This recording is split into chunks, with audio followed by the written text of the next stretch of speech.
tarde, minha gente. Nós somos o Lighting Studio, começando mais um programa. Estamos indo para a final da terceira temporada. Não sei se... Tem estrada aí. Tem estrada aí, não sei se a gente hoje vai ter uma reunião de pauta, né, mais tarde, para ver quais são os rumos que nós vamos tomar. Eu continuo sendo pressionado por não ter chamado algumas pessoas que eu deveria chamar. Essa situação é muito complexa da curadoria, né? Você nunca consegue contemplar a todas as pessoas, ou às vezes elas não entendem o percurso que você está fazendo, tem um pouco deixadas de lado, mas, na verdade, a gente não consegue abarcar todo mundo, a gente tem que fazer algumas escolhas, né? E, com certeza, as nossas escolhas não agradam a todos, é uma pena, mas estamos tentando fazer um trabalho que seja ético, honesto e que consiga deixar uma contribuição para a iluminação. Assim como o Wallace Hills, nosso colega que está aqui, tem da Luz à Criação, seu programa, que, aliás, hoje vai rolar com Cláudia de Bem, lá, né, a entrevista que ele vai fazer.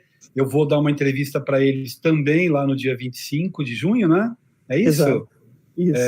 Então, e tem várias outras iniciativas que a gente tem visto, que são muito interessantes, muito bacanas. Eu acho que todas elas somadas vão construir um grande painel sobre o que é a luz, né? Tanto do ponto de vista histórico quanto do ponto de vista contemporâneo. Então, eu acho que para quem vai pesquisar a luz agora, pode recorrer a todos esses programas, a todas essas lives, a todos esses encontros que surgiram aqui, e sem a preocupação de que um é mais legal do que o outro. Acho que o que importa é a luz estar num primeiro lugar aqui, né, no centro da discussão. Acho que o que importa para a gente que trabalha na área é perceber que, de repente, a pandemia fez com que a gente conseguisse se reunir, a gente conseguisse dar vazão a um projeto de pesquisa e de discussão e reflexão sobre o trabalho de tantos profissionais que tem nesse país. E também a Georgia, depois vai Georgia, Jess, onde está Jess, Belarmino? Hoje estamos com Georgia. Sem deixar de lado também que existem, além das iniciativas que discutem a criação, que discutem questões estéticas, também está tendo uma iniciativa que eu acho muito legal. O Giba, que é um grande amigo, um técnico aqui em São Paulo, tem o Papo de Coxia, se eu não me engano, dele. É isso, Georgia? O Papo da Coxia, acho que é do pessoal de... Ah, não, é outro. Ficha técnica. Ficha técnica, exatamente. Ficha técnica, canal Ficha Técnica do Giba, que está discutindo e está colocando em cena os técnicos de luz, fazendo entrevistas com eles, o que também é muito bacana, né? Então, acho que tem uma variedade muito grande de programas, de discussões e de conversas sobre a luz. Eu acho que, provavelmente, eu e Chico vamos usar material da Luz à Criação, vamos usar material do Luz e Movimento, do Moisés Vasconcelos. A gente provavelmente vai usar material de vários lugares para poder fazer com que nossa pesquisa vá até o final. Lembro a todos vocês, não esqueçam de dar o like, não esqueçam de se inscrever no canal, estamos quase chegando nos 1000. Olha lá, eu conto com vocês. Cada live aumenta o número de inscritos, então ajudem, se inscrevam, vamos bater o 1000. Vamos bater o 1000, aquele 1000 do Silvio Santos lá, vamos bater o 1000. Lembrando que nós somos um projeto do hashtag Cultura em Casa, da Secretaria de Cultura e Economia Criativa do Estado de São Paulo, e parte das atividades online da SP Escola de Teatro. É um projeto que faz parte das atividades online e também é um projeto independente meu, do Chico, Padu, João Paulo Melo, que está no corte, Georgia, que está hoje no chat, Jess, que também auxilia a gente no chat, Guilherme Luigi, que faz a arte, Érico Teobaldo, que faz a música. Bom, fora isto, não esqueçam, vamos agora começar o nosso... não, temos a Georgia que vai falar e depois o Chico começa com as perguntas para o Wallace. Desculpe, Georgia. Yes, vamos lá, gente. Assim como o Bonfante falou, a gente tem uma galera que está fazendo trabalho sobre iluminação cênica durante a pandemia. Amanhã vai ter uma live com iluminadoras mulheres por uma das fabricantes de equipamentos de iluminação, Martin Harman, que convida a Lígia Chaim, a Ana Luzia de Simone e a Ana Turra. As 3 já passaram por aqui. Vai ser amanhã, dia 10, às 10h30 da manhã. Temos o Papo de Coxia, live todas as segundas de junho. O canal da Aline Rodrigues, com conteúdos e tutoriais de elétrica básica. Entrevistas no hashtag Mulheres na Luz, com a Lua Melo Franco no Instagram. O canal Ficha Técnica, com bate-papo com profissionais backstage, que o Bonfante tinha comentado. Canal Luz e Movimento. Pink Umbrellas Art Residency, que é uma ocupação artística online da Mirella Brandi, do Map Etmo. O canal do César Pivetti, o projeto da Ideia Luz, do Alice, que estamos com ele hoje. A revista Ordimento, que tem vários textos sobre iluminação cênica. Revista Sala Preta e os Cadernos de Luz, da SP Escola de Teatro, muitos feitos pelo Bonfante. Jorge, desculpa, só uma pergunta. Você falou da Lua Melo Franco, do programa dela, Isso. do Mulheres, você já falou, tá. Eu esqueci de falar que hoje, com o esforço sobre-humano de Padu Palmério e João Paulo Melo Franco e Guilherme Luigi, estamos inaugurando um novo layout, não é, Chico? Como que eu fui deixar passar isso? Essa equipe é uma equipe maravilhosa, hein? Maravilhosa. Padu, muito obrigado. Luigi, muito obrigado. Fala. E eu vou postar o Instagram do Luigi também, para vocês conferirem. Por favor. Muito obrigada, Luigi. Só para lembrar que também estamos no Spotify, no Google Podcasts, no Apple Podcasts. Curtam, compartilhem, se inscrevam. E que esse programa é um programa da programação da SP Escola de Teatro e do projeto Hashtag Cultura em Casa, da Secretaria de Cultura e Economia Criativa do Estado de São Paulo. Chico, com você. Valeu, Jorge. Bom, antes de começar, eu só queria complementar a fala do Guilherme. Eu acho que isso que você fala sobre essas iniciativas, esses canais, né? Não só da Luz, mas agora tem o Papo de Coxia, Papo da Coxia, que é contra-regragem, cenotecnia, direção de cena. Eu estava conversando com um amigo outro dia e ele trabalha na produção de material didático. Ele estava falando da dificuldade de encontrar, dele poder estudar para falar um pouco mais sobre essas áreas tão desconhecidas do teatro, a iluminação, a cenografia, a sonoplastia, etc. E como essas iniciativas estão surgindo agora, ajudam ele a ter material. Então, acho que o que importa independente do formato, do objetivo, é que as informações e o conhecimento possam circular, que a gente possa trocar, e isso esteja disponível, né? Mais importante do que tudo. Eu acho que tem uma coisa da autoria, ou da necessidade de autoria, ou da necessidade de ser inédito, né? Que eu acho que não é o nosso caso. Eu acho que o nosso caso, e o caso da Luz nas artes cênicas, pelo menos eu e Chico, creio que Wallace, creio que todo mundo que está fazendo isso, a gente sempre teve uma preocupação muito grande de trazer a Luz para um primeiro plano na discussão, não no protagonismo, né? Mas colocar a Luz para também ter seminário, para também ter programa, para também ter espaço de reflexão, né? Eu acho que é muito mais, essa é a nossa iniciativa do que qualquer outra, né? E que sejam muitíssimo bem-vindos todos os que estão fazendo seus programas, que com certeza vai mudar um pouco essa discussão. Eu vi outro dia a menina lá da UDESC, que é Priscila, né? É Priscila? Sim, Priscila. Eu vi uma entrevista que ela deu para a Lua Melo Franco, lá no Mulheres da Luz, né? E ela falava exatamente disso, que a gente se acostumou a dizer, não tem material, a gente quer estudar Luz, mas não tem material, a gente quer estudar Luz, mas não tem material. Ela é nova, ela é muito nova. E ela começou na Luz falando isso. E depois de, sei lá, quanto tempo faz, desde que eu passei lá pela UDESC, talvez façam 5 anos, 4 anos, essa situação mudou completamente. Hoje em dia não dá para dizer que não tem material para se pesquisar sobre Luz em português, né? A quantidade de teses, de dissertações, a quantidade agora de entrevistas, todo esse material que Jorge já falou, que está lá no Caderno de Luz, mais outros materiais que vêm sendo produzidos. A tese do nosso querido Chico Turbiani, que está praticamente para ser defendida, né? Uma dissertação, né? Uma dissertação, é verdade, eu confundo, desculpa. Vamos lá, Chico, chega de delongas. Vamos lá. Wallace, boa tarde, muito obrigado por estar aqui com a gente. Do outro lado, né, como a gente estava falando antes de começar aqui, para a gente começar a conversar, falar um pouco da tua trajetória formativa, né? Como que você entra no campo da iluminação cênica e como que você se formou a se tornar light designer e iluminador. Bom, boa tarde a todo mundo que está aqui no canal, boa tarde, Chico, boa tarde, Guilherme, boa tarde, Georgia. Aqui em Fortaleza a gente tinha, né, uma dificuldade muito grande em processos formativos em iluminação, né? A partir de 2010 é que a gente começa a ter cursos mais regulares. Antes disso a gente não tem. Eu comecei em 2002, comecei no teatro.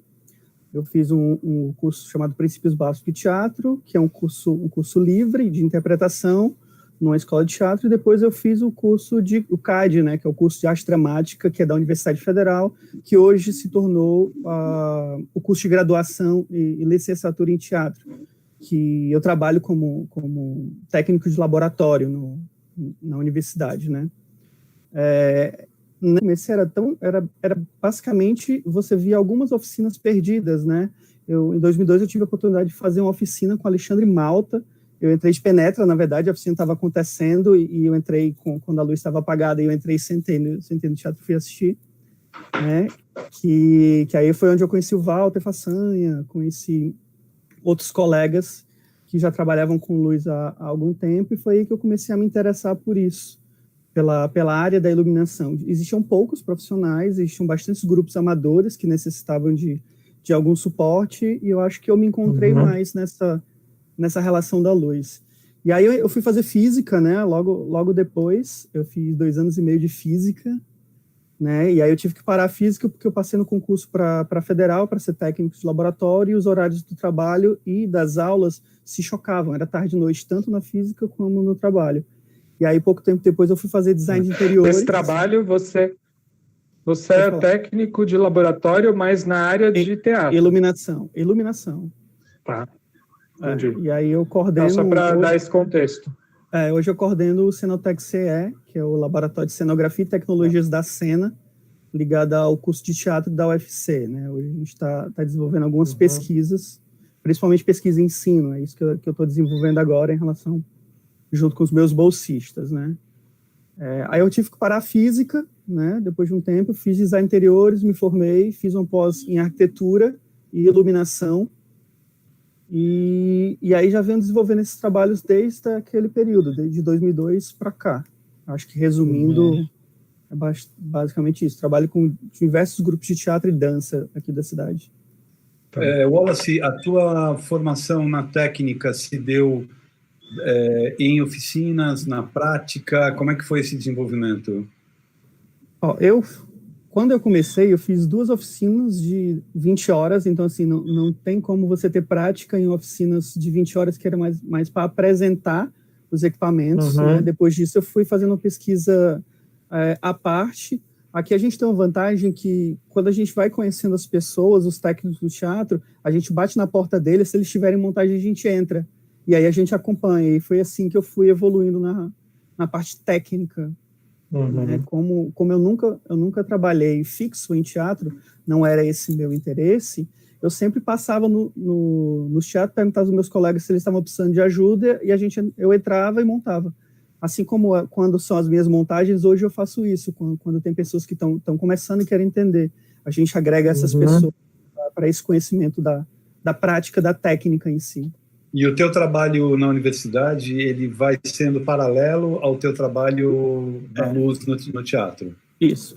Lá eu trabalho na parte de montagem das estruturas dos espetáculos que acontecem tanto no curso quanto no teatro universitário. Aí agora, já tem um tempo que eu estou investindo na relação de algumas pesquisas paralelas que não fazem parte diretamente com o meu trabalho próprio de contrato, mas que influenciam, por exemplo, nesses alunos que estão sendo formados e que necessitam de uma outra orientação para esse olhar na relação das técnicas. Tá. E o trabalho de criação, como é que ele se desenvolve? Você veio trabalhando como técnico, montador, operador, para daí começar a criar, ou a coisa se deu em paralelo? Eu acho que isso deu em paralelo, porque como eu acompanhava vários grupos no início, dos grupos amadores, então existia a necessidade de ter alguém que pensasse nessa luz, apesar de montar essa luz, tinha que se pensar numa lógica do que estava sendo utilizado e como essa luz ia ser trabalhada.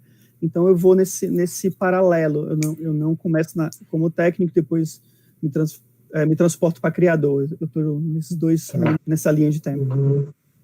E hoje, além de desenhar e de criar, você também dá cursos e continua com o teu trabalho na universidade. Isso, eu tenho alguns projetos com os colegas para discutir sobre formação, principalmente formação aqui no estado, porque é bem carente, né? E desde 2010 eu venho investindo nessa pegada mais pedagógica do processo do ensino da luz, não só o processo mecânico do ensino do que é o equipamento, quais são os materiais, mas no sentido da lógica de montagem, por exemplo. Treinamento em empresas para funcionários que desejam agilizar o seu processo de montagem, e aí eu sou contratado, vou dar um treinamento. Grupos que necessitam ter profissionais, aprendizes, que desejam conhecer um pouquinho mais sobre logística do entendimento da luz, posicionamento, design, e aí eu monto um trabalho em cima disso para trabalhar com esses grupos. Certo. Você e Walter e Façanha, vocês estão numa discussão, num projeto de criar um curso regular aí em Fortaleza, né? Eu, Walter Façanha e o Ciel, que é um outro colega, Ciel Carvalho, exato. A gente já se reúne há alguns anos na busca da gente criar um curso que seja um pouco mais amplificado, que não seja só um curso de 2 semanas, mas sim a gente consiga fazer um curso de 2 anos. A gente está em negociações com algumas escolas de arte, e assim como a gente está tentando também com o projeto com a Petrobras, a gente não sabe como é que vai ficar. Mas aí é nesse processo de o que o profissional é para se tornar um profissional e como treinar essa pessoa a ser um profissional, independente de ser um profissional que vai ser um profissional ligado à área técnica ou profissional ligado à área de produção e projetos de criação. Tem essas duas vertentes de treinamento. Tá certo. O Guilherme perguntou dessa formação técnica, mas eu queria entender também, mais para frente você vai mostrar algumas plantas, softwares que você usa, dispositivos de controle digitais que você usa, etc. Como se deu a formação tanto desses softwares de desenho como desses softwares de operação? Então, eu venho pesquisando software de desenho desde 2007, né? Que eu sempre fui muito curioso com tecnologia, assim, até hoje eu sou muito curioso. E aí eu venho fazendo essas pesquisas muito mais de forma autônoma, por causa que a gente não tem uma formação própria para isso. Hoje eu e o Walter, a gente já dialoga muito sobre trazer essas plataformas de ensino que sejam como plataformas virtuais para facilitar o entendimento de alguns processos que são mais complicados no entendimento da luz, quando você não tem uma prática, quando você não tem um equipamento, né? Mas é muito do autodidatismo e lendo, vendo o trabalho dos colegas, sabe? E aí foi assim que eu fui evoluindo na parte de tecnologia. Eu ia perguntar, Chico, para você, Wallace, quais as áreas de atuação atualmente como light designer que você tem trabalhado? Eu trabalho muito com teatro e dança, são os que eu trabalho com mais frequência. Às vezes faço música, mas é muito pouco. O meu trabalho da universidade não me permite tanto tempo externo, então é mais fácil projetar enquanto eu tenho um tempo de intervalo dentro da universidade do que eu poder viajar com shows e coisas desse sentido. Às vezes eu consigo folgas para fazer as viagens com os espetáculos de teatro, porque aí requer um pouco mais de detalhe, às vezes em algumas montagens. Mas é basicamente teatro e dança hoje. Tá certo. Bom, você tem um material aí, a gente conversava antes, são 3 espetáculos que você gostaria de colocar para a gente ver. A gente podia começar, faz a sequência que você achar mais interessante, e aí, conforme a gente olha para esse trabalho, se você puder já colocar na tua fala tanto a questão do uso das suas tecnologias, né, dos teus procedimentos tecnológicos aí, o que você tem, tanto relativo à documentação, que você tem, que eu acho que você tem um material bacana para mostrar para a gente também, e daí a gente queria entender um pouco por onde que você transita no teu processo criativo, sabe? A partir do momento que você é convidado, como é que se dá o desenvolvimento desse processo? Fica à vontade para falar e eu e Chico vamos te interrompendo de vez em quando. Eu vou colocar as fotos de um dos espetáculos, e aí vocês me dizem se chegou aí, e aí enquanto eu passo as fotos, eu vou falando sobre o espetáculo. Quando chegar aí, você me avisa. Abriu. Pra mim, chegou. Pronto. Esse é um espetáculo chamado Encantrago, Verde Rosa, um Sertão, né, que é baseado na obra do Guimarães Rosa. E aí esse é um primeiro marco no meu trabalho, que eu saio desse processo de grupos amadores para trabalhar com grupos profissionais. Né? Esse é um espetáculo dirigido pela Ere Aquino. E foi aqui também que eu comecei a utilizar tecnologia. Né? Esse espetáculo é de 2008, né?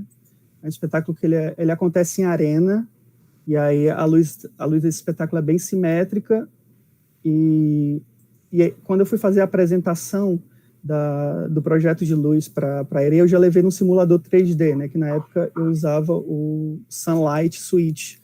Hoje eles estão na terceira geração desse software, né? É um software que é gratuito, então se alguém tiver interesse é bacana.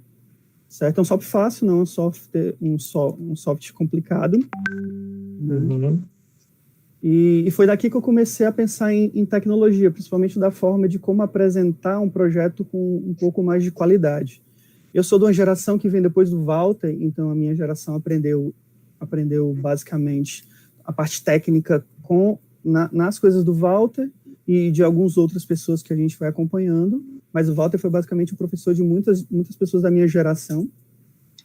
Daqui a pouco, quando eu for mostrar a planta, a minha planta tem um layout que é próprio, mas que foi estudado em cima dos trabalhos que o Walter fazia de planificação. Depois da formação de design, eu comecei a sofisticar o meu desenho para chegar numa qualidade melhor e um aparato técnico mais adequado. Né? Repete o nome do software para a Georgia poder colocar no link. Sunlight. S-U-N-L-I-T-E. Suite. Sunlight Suite. Acho que foi uma das primeiras empresas a trazer esses nodes DMX no Brasil, pelo menos que eu me lembre, né? Exato, eles tinham um drive até interessante, mas na época eu não utilizava, assim, eu não possuía, não tinha como comprar nesse período, né? Eu vim comprar anos depois. E essas tecnologias, você diz sobre a tua apresentação do teu projeto de luz para a direção, então como uma ferramenta para diálogo com as parcerias criativas. Exato.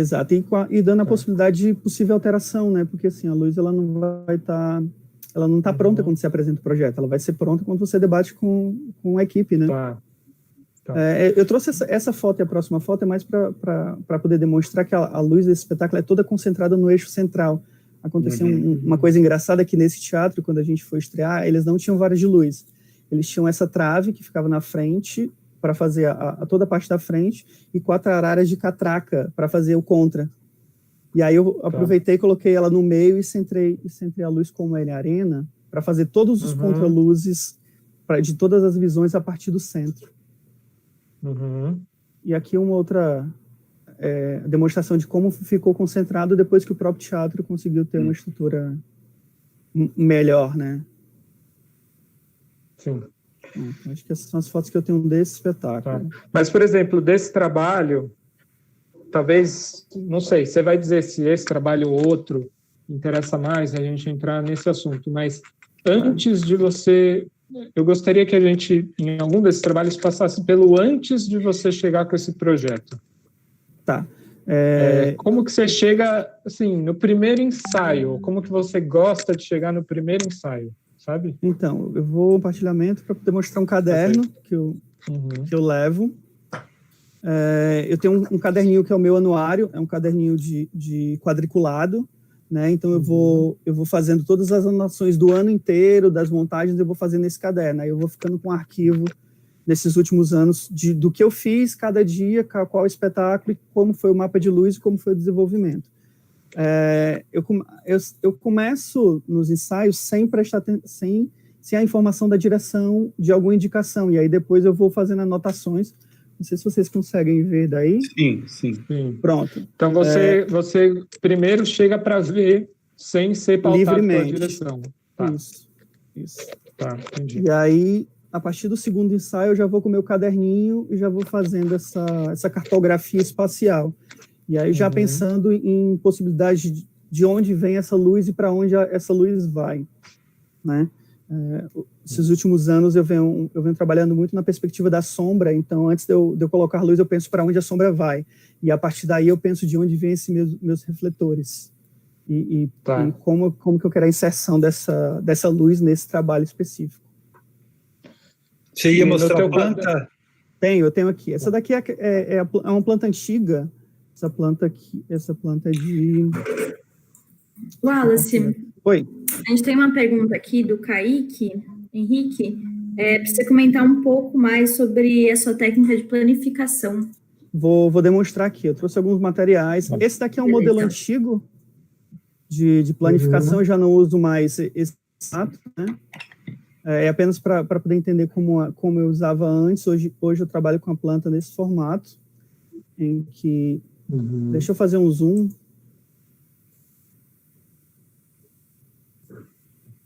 Eu venho com o Rider em primeira página, aí logomarca, a descrição de carimbo.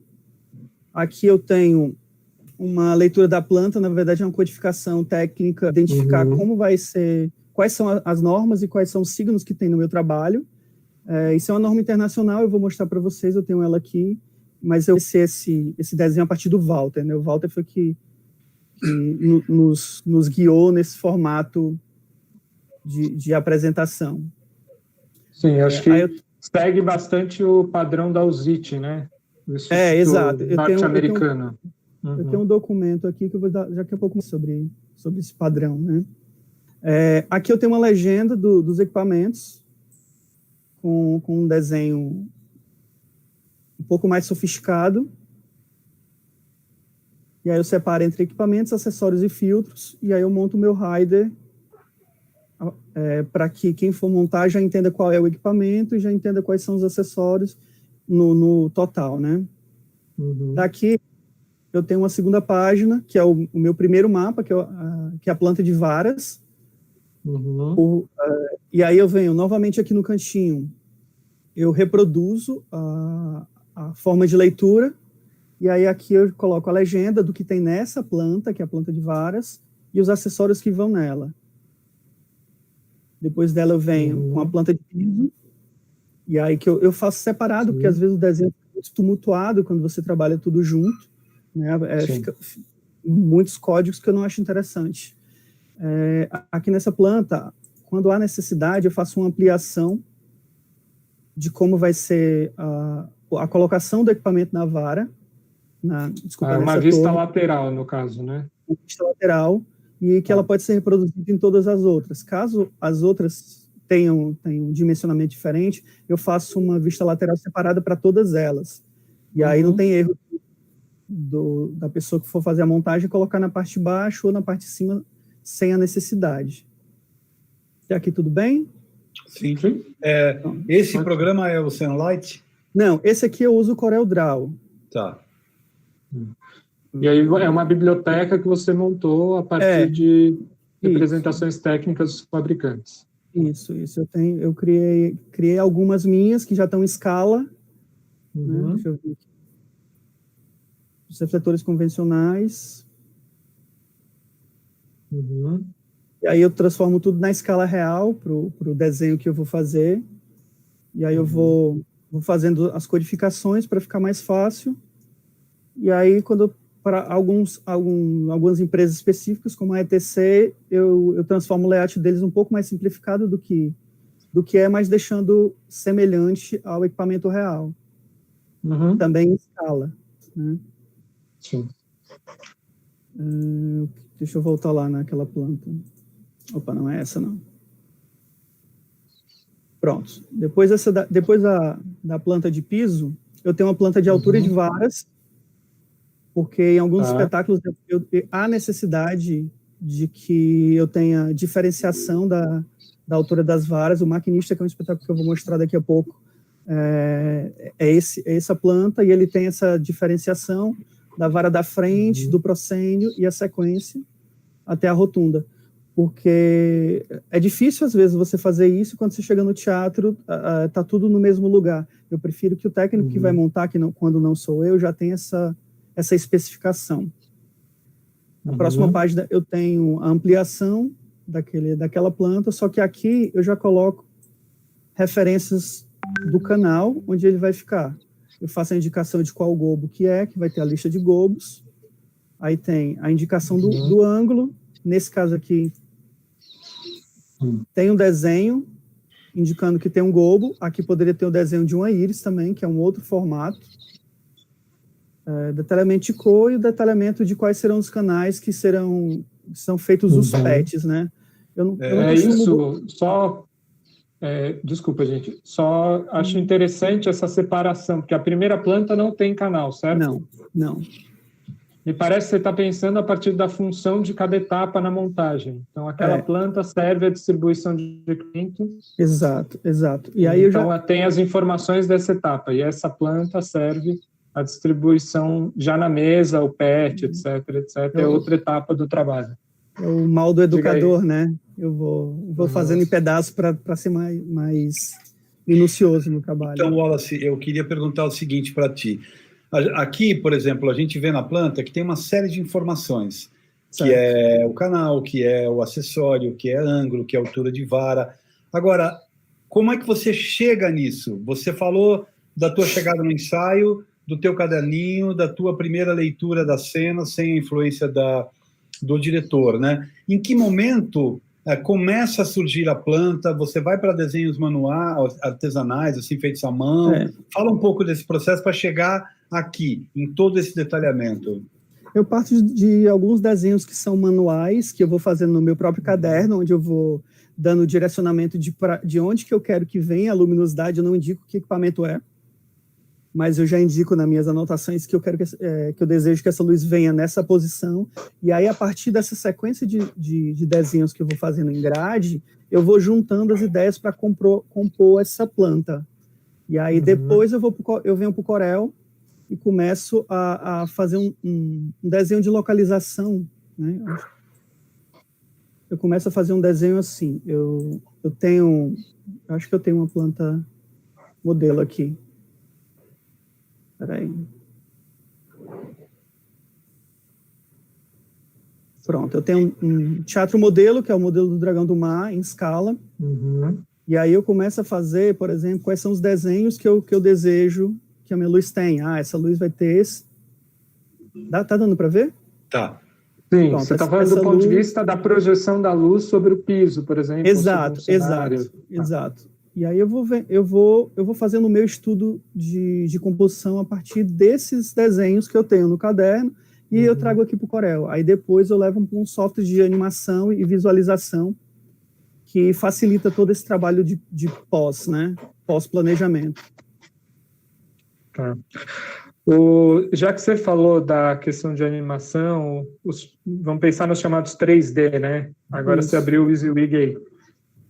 Você testa muito no 3D, e esses testes, se as plantas elas vão mudando muito, já que você está trabalhando no software, se isso vai se transformando ao longo das suas tentativas, etc. Na verdade, eu uso o 3D mais para ver se aquela ideia que eu tive do papel ela é funcional, né? O que vai alterando nessa proposição de um 3D para um CorelDRAW, por exemplo, é que aqui eu consigo entender que esse equipamento não pode ficar nessa mesma distância desse outro, porque eles vão acabar, você vai acabar se chocando. Então, nesse tipo de trabalho, por exemplo, do EasyWig, eu consigo volumetrar esse equipamento, e aí eu consigo destinar uma forma mais prática para saber quais são os equipamentos que vão estar nessa estrutura, se cabe nesse teatro que eu vou estar, dependendo do tamanho da vara que eu vou usar, e se essa angulação não vai fazer com que um refletor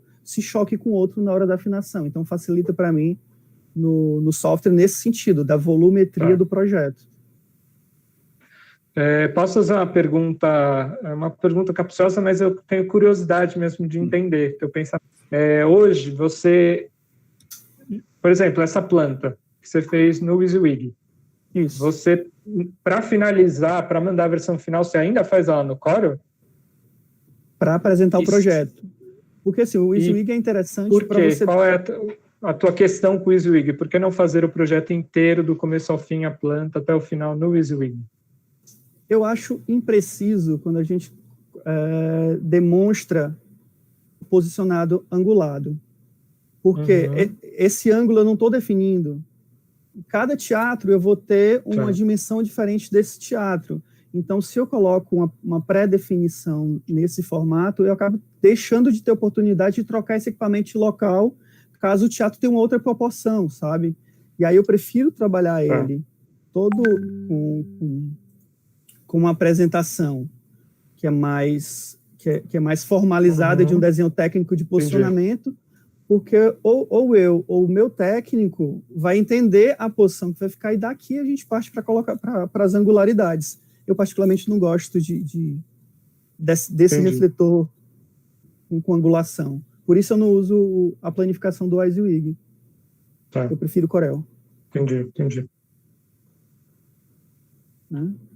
Aqui é bacana porque dá para você apresentar para a equipe de produção a luz como ela vai ser. Eu trabalho com um software que eu conecto ao WYSIWYG, que é a DOT2, que é uma plataforma virtual, e aí, a partir dessa plataforma, eu posso fazer uma micro-operação em estúdio, ou seja, enquanto está tendo espetáculo, eu posso sentar com a direção e com a produção e com a equipe técnica, e enquanto está tendo a cena, eu vou fazendo a demonstração. Né?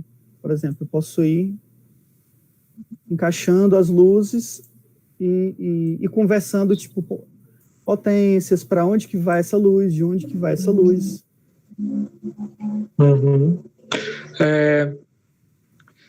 Aí uma pergunta também, né? A questão desses 3D e na visualização e na apresentação desses projetos para parceria, para produção, para direção. Você já foi alguma vez uma questão ou a limitação porque às vezes o 3D, não sei se você concorda, mas às vezes ele tem algumas limitações entre aquilo que a gente vê e aquilo que a gente vê na vida real. Claro. Pela questão da fumaça, do facho, etc. Você já teve...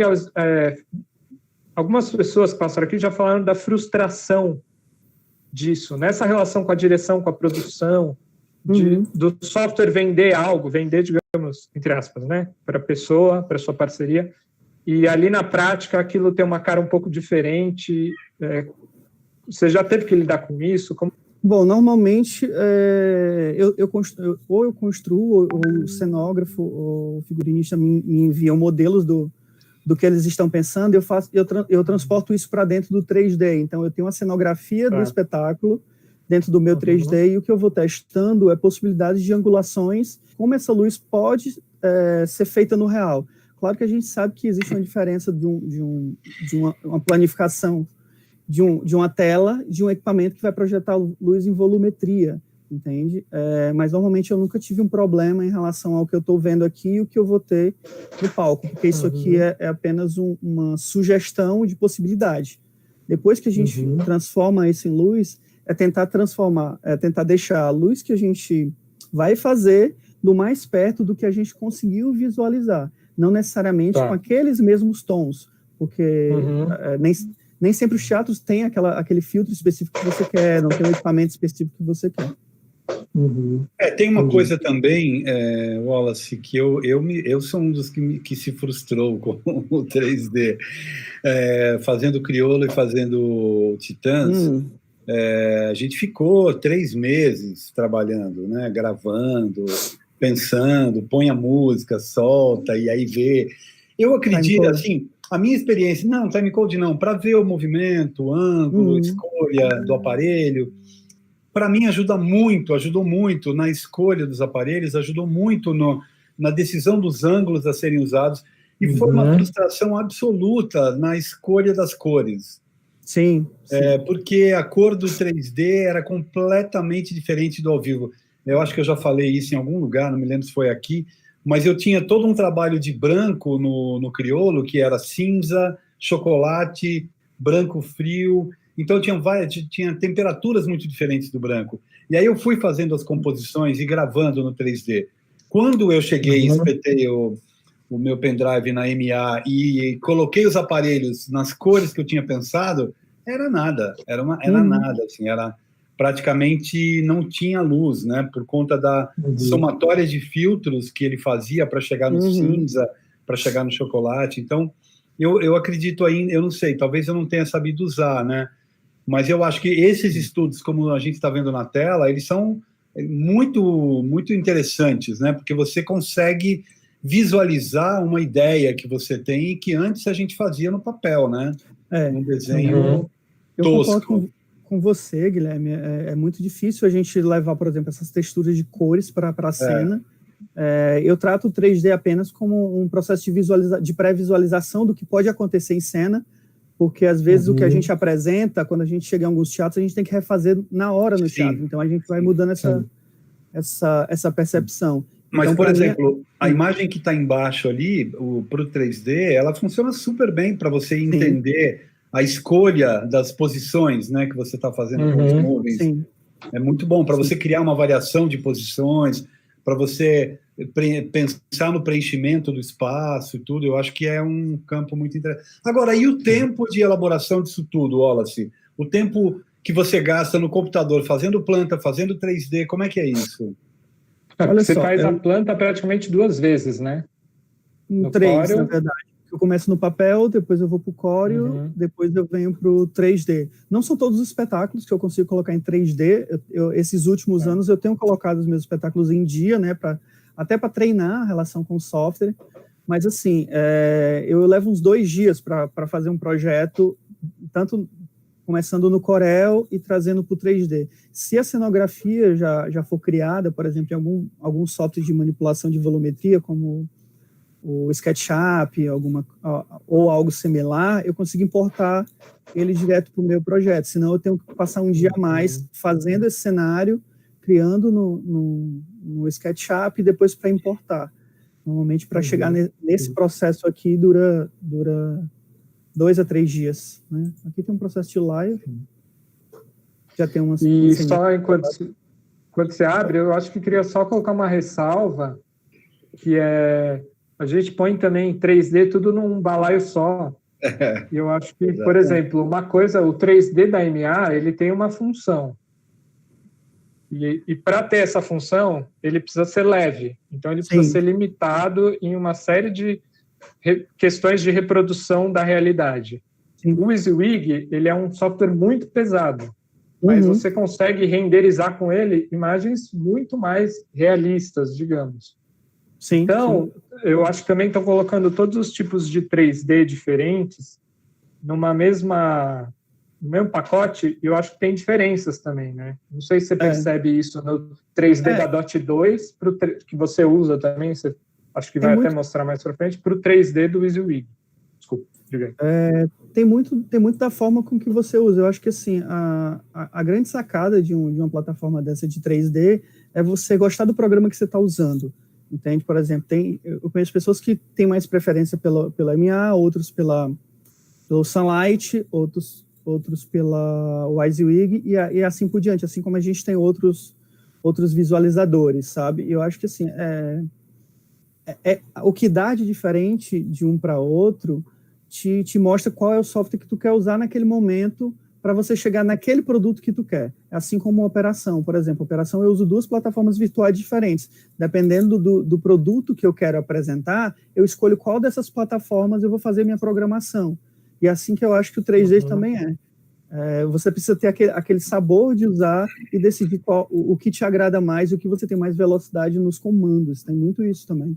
Então, aproveitando o papo roteiro, que você já chegou no roteiro, se você quiser trazer um outro espetáculo, ou se você, não sei se você já esgotou as imagens que você tinha desse. Esse daqui é dessa animação 3D, né? Esse aqui é o Maquinista, que aí já são 10 anos depois do Grioleto. Mas eu ia te fazer uma pergunta antes de você entrar no Maquinista, que dessas plantas, né? Que tem esse percurso da planta, manual, depois a primeira, depois a segunda. Aí você chega no teatro. Ao chegar no teatro, na montagem, essa planta ainda vai se transformar e você vai corrigir para deixar documentado aquilo que você montou, ou como documento fica a planta original? Não, eu vou sempre corrigindo, porque não tem sentido eu entregar um produto para a produção do espetáculo que é uma coisa que não foi realizado. Entende? Por exemplo, se eu levo essa planificação que tem um formato, e aí eu não monto essa planificação e ofereço essa como produto final para ser vendida ao espetáculo, eu estou cometendo um erro terrível, entendeu? Então, eu prefiro, se eu for fazer alteração no teatro, eu tenho um outro caderno que eu vou fazer essa alteração, original, refaço a planta original e reenvio para a produção, reenvio para o grupo. E você segue com os espetáculos em geral, Wallace, ou não? Hoje eu não consigo mais seguir com todos, porque assim, comecei a ter um volume maior de espetáculos e de grupos, então é bem complicado. Às vezes eu tenho dois ou três espetáculos no mesmo dia e eu não consigo acompanhar. E aí eu aproveitei para, nesse período, fazer um pequeno grupo para a gente compartilhar trabalhos, né, que é um coletivo de iluminadores. Sou eu, Raíssa Santorini e o Luiz Albuquerque. E aí a gente vai agregando outras pessoas nesse decorrer. Quando eu não posso, eles vão fazendo, quando eles não podem, eu vou fazendo. E quando a gente já tá com outros espetáculos, a gente vai convidando outras pessoas como parcerias. A linha é uma que, vez ou outra, quando a gente está nesse processo, a gente convida a Aline para acompanhar um dos espetáculos, alguns dos espetáculos. Tá, e no teu processo criativo, ele é solitário ou você trabalha com assistentes? Como que é isso? É mais solitário. A nossa formação nunca foi do mestre e o aprendiz, sabe? Então, assim, eu venho de uma geração que não passou por isso, então é difícil. Para mim, eu passo mais tempo sozinho na minha casa, nas minhas madrugadas, pensando nesse projeto. Depois eu compartilho as ideias com outros colegas. Aqui no Ceará, a gente tem uma prática que, antes do espetáculo estar pronto, a gente convida pessoas para conversar e para fazer ensaios abertos. E nesses a gente vai discutindo também. De vez ou outra eu me encontro num coletivo e a gente também vai discutindo. Eu vou mostrando essas plantas, vou mostrando essas animações e a gente vai discutindo. Poxa, será que isso é interessante? Será que essa sombra nesse local é importante nesse momento? E por aí vai. E apesar dos teatros terem rider, apesar das produções terem limitações econômicas, apesar de tudo isso, você tem um momento em que o equipamento é aquele que você idealiza, ou você é muito prático e já vai pensando o teu desenho no equipamento que você tem? Como que é a escolha dos equipamentos? Na verdade, o grupo me indica qual teatro que vai acontecer a estreia, e eu já penso em cima do rider do próprio teatro. E aí depois eu vou sofisticando, se for para um teatro maior, ou se for para um teatro menor, eu vou fazendo as reduções. Eu não penso num equipamento, eu não necessito de um equipamento específico para fazer o que eu quero. Eu vou trabalhando com as possibilidades. Mas quando você está na sala de ensaio vendo e pensando, por exemplo, essa cena que a gente está vendo aqui, surge a ideia de luz de piso, surge a ideia de uma janela, surge uma ideia de uma luz. Elas vêm como imagem ainda no campo da luz difusa, da luz dura, da projeção de uma imagem, ou ela já vem na formalização mesmo de a luz do chão vai ser um Fresnel, a luz geral, como é que é? Não, porque assim, eu gosto de pensar no espetáculo feito em camadas, então eu trabalho com layers, o que vai ser, qual é a textura que vai ter em um setor, qual a densidade que vai ter em outro e qual que vai ser em outro. E aí eu não vou pensando em primeiro momento qual equipamento que eu vou usar para fazer essas funções. Nas pesquisas que eu vou fazendo e vou desenvolvendo a partir por exemplo, se esse espetáculo, uma luz de par, por exemplo, pode ser mais adequado para fazer uma lateral, esse vai ser uma lateral de par. Se aquele vai ser se o Fresnel é mais agradável para fazer isso, vai ser um Fresnel. Se eu vou usar um elipsoidal para fazer um recorte específico da lateral de piso, aí eu vou pensando no equipamento, mas de início eu vou pensando na textura que eu preciso fazer, quais as camadas de visão que eu quero que o público tenha, depois eu vou encaixando que tipo de equipamento eu posso usar. E você chega a pensar coisas específicas e criar algum objeto, algum artefato luminoso para os espetáculos? Como é que é, fugindo do campo do equipamento convencional? Você transita por essa prática também? Esse espetáculo que eu vou mostrar agora, ele é o Baldio, do Grupo Pavilhão da Magnólia. E nesse a gente trabalha com pequenas fontes de luz, né? Aqui eu trabalho com... É uma piscina, a gente tem uma piscina, tem 2 telas de projeção, a gente trabalha com uma pegada no ponto mais cinematográfica, a gente tem um diretor de cinema, faz imagem que é feito tanto em vídeo gravado como ao vivo. E aí nesse espetáculo tem algumas estruturas que a gente vai criando para tentar sair da rotina. Aqui são fitas de LED que fazem a cor... A única cor que o espetáculo tem é produzida pelas fitas de LED dentro da piscina, nenhuma cor aérea, né? E aí tem uma foto que eu gosto muito, deixa eu achar aqui para vocês. Aqui de novo a fita de LED. Deixa eu achar, tem um instrumento que a gente confeccionou que é uma máscara, aqui, ó. Era um texto que a gente trabalhava do Chaltan, que era chamado Menino Sem Rosto. Uma boa máscara para a pandemia, hein? Na verdade, o texto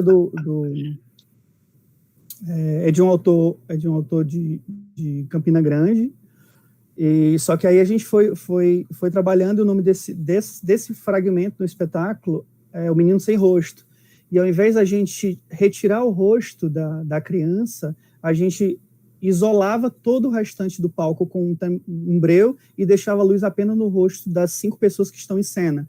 Então eles faziam uma coreografia em cima de uma música e você começava com a luz aberta e essa luz se fechava para você ver apenas o rosto. Então foi uma lógica inversa para esse espetáculo. Por exemplo, a ideia do Menino Sem Rosto, você representar o rosto e não o corpo no espaço. A gente tinha uma câmera aérea, que aí a gente pegava esses pontos de luz e projetava nessa tela de fundo, né? Então você só pegava o brilho dessa lanterninha.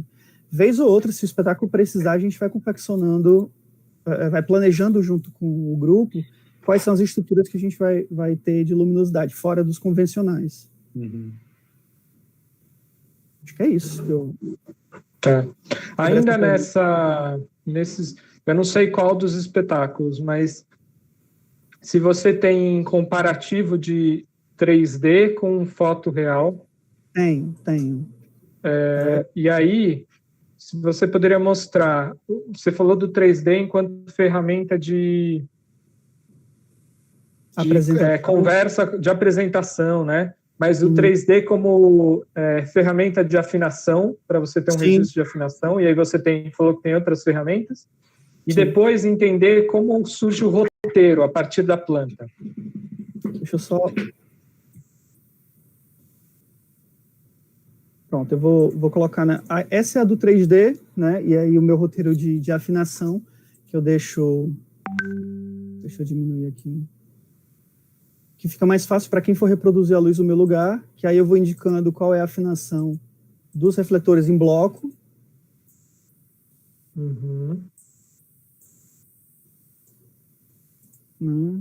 Esse é um... E aí esse trabalha no WYSIWYG. E aí, além disso, eu também faço as fotografias do espaço. Então, além de eu poder ter esse material documentado com uma animação, com um programa de visualização, eu também tenho ele registrado como ele fica. E depois eu faço a comparação se realmente aquilo que eu desejava é o que eu consegui chegar. Isso é uma das formas de registro, né?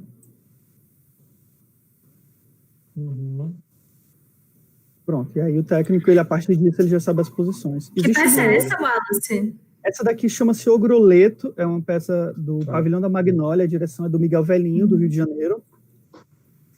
E acho que eles estiveram em São Paulo, eles fizeram uma temporada, é muito legal. Eu tenho umas fotos, se der tempo eu queria mostrar umas fotos, porque eu trabalho muito a relação da textura e de profundidade em relação do cenário, e aí daqui a pouco eu posso mostrar as fotos. Outra forma de fazer esse mapeamento é assim, eu tenho...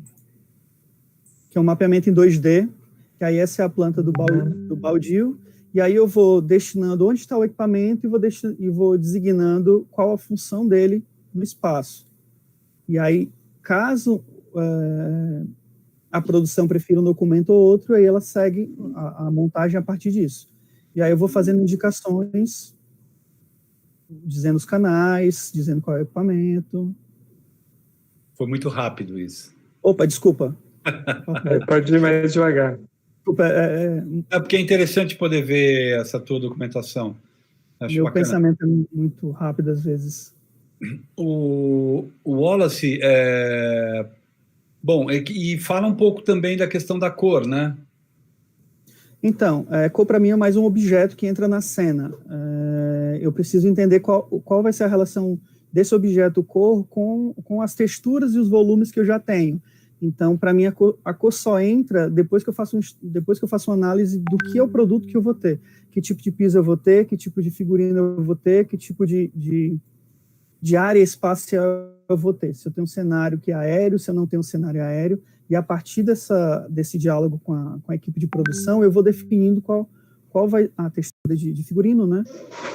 E aí eu vou decidindo se vai ter cor ou não, porque às vezes não ter cor também funciona muito bem, porque eu acabo tendo possibilidade de fazer diversas mesclas desses brancos para poder chegar a outras texturas, né? Desde 2010 eu venho trabalhando com essa relação, assim, eu nunca tenho uma área completa com os refletores com a mesma densidade.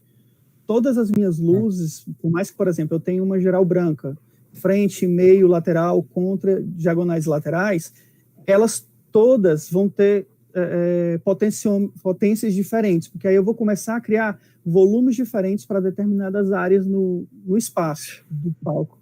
E aí a cor entra nesse sentido. Depois que eu penso no branco, se houver a necessidade da cor, eu vou incluir na cor. Tá, é o que vem a posteriori dos outros elementos expressivos da luz, né? Isso. Wallace, só tem uma curiosidade aqui, se você usa celular ou câmera para registrar essas fotos? Eu estou usando os dois. Depende do tempo que eu tenho de montagem. Às vezes, quando eu tenho um dia completo, eu uso uma câmera. E aí, quando eu não tenho, eu vou tirando algumas fotos durante o espetáculo. Então, assim, se o tempo de operação for mais demorado, dá tempo eu tirar uma foto, eu paro e tiro uma foto. Porque normalmente as pessoas falam que aqui não tem muito registro por causa do celular, né? Não, eu vou tirando o que eu puder. Todo lugar que eu vou, eu fotografo. Antes da montagem, às vezes durante, e se der, eu fotografo o espetáculo em si. Wallace, uma dúvida. Muita gente passou aqui e fala sobre como o levantamento de referências visuais ajuda não só para se alimentar visualmente, criativamente, mas também como uma ferramenta para este diálogo com a direção, com a produção, com a cenografia. Então, você faz uso dessas referências? O 3D substitui totalmente ou em parte, o que for, essa necessidade? Como que é para você no teu processo? Bom, quando eu começo a fazer um projeto novo, eu abro uma pasta no meu computador que eu vou começando a colocar imagens que tenham referência àquele trabalho. E aí, a partir da leitura do texto, do entendimento de como vai ser o procedimento cênico, né, a encenação, eu vou acumulando materiais em relação a isso, tanto em cor, como textura, como proposta, e aí eu vou definindo essas camadas que eu quero da luz a partir desse estudo prévio desse conteúdo. Eu acho sempre fundamental para quem vai produzir luz ter uma bagagem visual muito grande. Então, se é um trabalho novo, se cria uma nova bagagem de imagens, que aí essas imagens vão influenciar na hora do projeto. Sobre o 3D, eu acho que para mim ele não tem influência nesse processo criativo, não. Para mim ele vem depois. Sabe? Entendi. Eu nunca começo pelo 3D. Eu acho um erro. Sim, ele é uma ferramenta lá para frente do processo. E essas referências são algo que estão ali no começo para... Entendi. Chico, a gente não falou de roteiro. Sim, é verdade. Fala um pouco, se quiser falar, para além da pergunta, se você quiser falar alguma coisa sobre as imagens que a gente estava vendo, Wallace, fica à vontade. Esse aqui é o baldio que eu falei, que tem uma pegada muito mais cinematográfica. Aqui é a nossa house, a gente fica dentro da cena, É uma piscina de 10x4, o público fica colado aqui, e o meu maior medo é eles ficarem chutando meus LEDzinhos que ficam aqui, né? E a graça desse espetáculo é porque a técnica se reveza em fazer diversas funções. Por exemplo, a Alessandra, que está fazendo a câmera, ela é a pessoa responsável pelo vídeo, mas quando ela sai, quem assume o vídeo é a pessoa que está fazendo o áudio. Quando a pessoa do áudio sai para resolver um problema, sou eu que tomo de conta. Por isso que nesse espetáculo específico eu uso um programa de stop and go, que é o White Cat, e aí eu tenho a possibilidade de disparar essa luz num tempo pré-determinado, entrar em cena para fazer alguma ação do espetáculo, retornar e essa luz ainda está em transição, né? Que eu acho que é o bacana para esses espetáculos assim. Como eu falei, eu não gosto do Go da Dot 2, por exemplo. Eu prefiro usar a Dot 2 para operação em fader, mas a operação em tempo eu prefiro usar esse outro programa.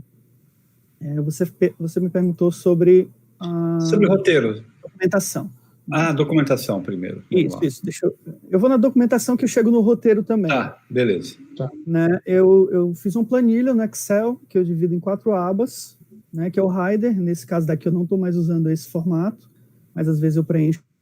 E aí eu tenho, para quem for operar, um guia de como é interessante fazer a plugação do meu dimmer. Aqui independe do dimmer do local.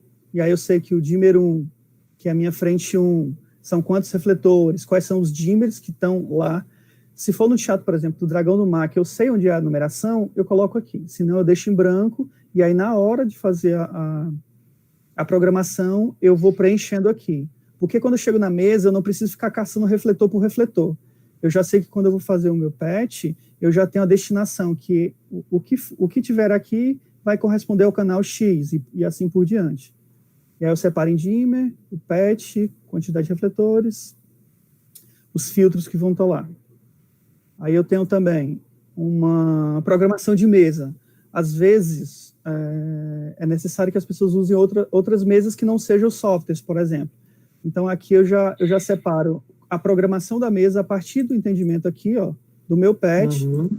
Eu já tenho esse documento que eu sei que quando eu for gravar, a luz de entrada vai ser o canal 6 a 85%, o 11 a 30%, 29 a 30%, e por aí vai. E aí eu vou designando... O roteiro de gravação, né? Esse é o roteiro de gravação. De novo, eu faço passo a passo, né? Eu faço por metodologia, né? E aí, depois que eu fiz a gravação, eu tenho um roteiro de operação. Tá. Né? Eu parto do documento mais simples até chegar no documento final. Né? Mas para chegar no documento final, esse teu roteiro foi ganhando, foi sendo alterado manualmente ou já na planilha aqui? Não, ele vai sendo alterado a partir que o espetáculo vai modificando. Entende? Ele só torna a planilha quando o espetáculo for acontecer. Tá. Porque aí o ensaio já está mais organizado e a gente já sabe qual vai ser a estrutura do espetáculo. Então vai ter X mudanças. E aí ele vem para esse papel. Né? Que aí vem a cena da mesma. Entrada, saída... E esse processo... Desculpa, continua. Não, pode falar.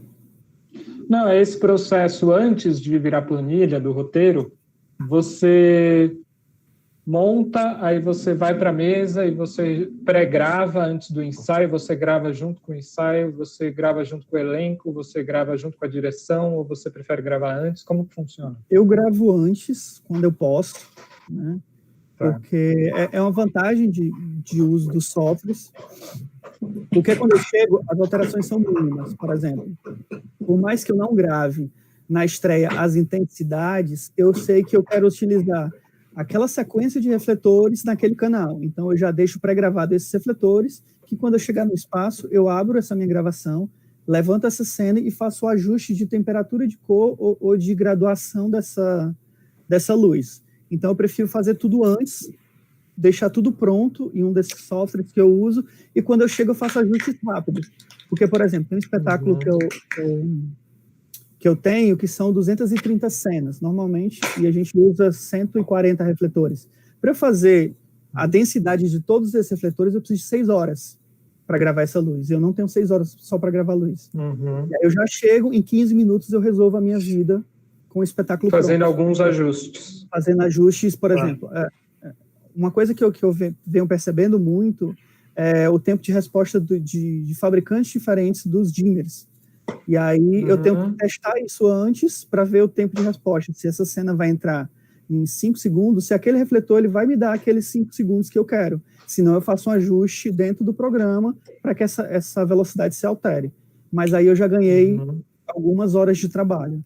Wallace, uma pergunta provocação para você. Aonde... Vamos provocar o Wallace agora, Chico.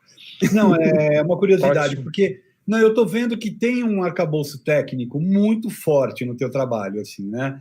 De planejamento, de preparação, de programação, de visualização, de documentação. E aí a minha pergunta é, aonde fica e se cabe a intuição, o improviso, o risco e o acaso? Vamos lá. Eu gosto do improviso, mas hoje eu evito muito o improviso. Eu opto durante a operação, ter as possibilidades na minha mão. Por exemplo, esse aqui é a DOT 2, que é o software que eu uso quando eu faço a operação em fader por fader. E aí eu faço a gravação na minha Nano Control, que aí eu tenho a mesma quantidade de líderes que eu tenho aqui e eu tenho no software. A vantagem que eu tenho nesse software específico é que, por exemplo, por mais que eu levante essa cena, eu tenho um atalho rápido dos refletores aqui, porque eu tenho um grupo de refletores já pré-selecionados, e eu posso, por exemplo, selecioná-los e aqui entrar com o meu improviso, aqui fazer minhas correções, e gravar, enquanto está tendo a cena, eu posso fazer a gravação simultânea, por exemplo. E aí eu já faço a alteração da cena, já gravo a cena sem que o público note que foi uma alteração apenas por ajuste, entende? Então, para essa relação de que eu possa ter a espontaneidade, o improviso, eu venho trabalhando nessa relação de como eu trabalho com esses softwares que eu uso. Quais as possibilidades que eles me dão e onde eu posso improvisar em cima desses softwares. Por mais que, por exemplo, nesse caso, toda a luz já está gravada nesses sequenciais, sabe? E aí aqui eu vou trabalhando nessa relação do improviso. Poxa, uma lâmpada queimou, que é fundamental, que era o foco final do espetáculo. Então eu já tenho que pensar como resolver isso previamente. E aí, quanto mais domínio você tem de software, você consegue fazer essas resoluções rápidas. Então o meu improviso parte disso, sabe? Às vezes acontece alguma coisa em cena, tipo, um atuante, por exemplo, não entra no momento que tem que entrar, então você dá aquela segurada. Mas é sempre prestando atenção no que está acontecendo em cena. E aí você vai fazendo alteração ou não. O que você acha da crítica que se faz de que uma luz pré-gravada, uma luz gravada, ela diminui, digamos assim, a poesia, ela diminui a respiração, que é muito usado, né? É uma palavra muito usada, eu respiro junto com o elenco. O que você pensa das pessoas que criticam o uso da tecnologia na gravação, neste lugar de endurecer a luz, né?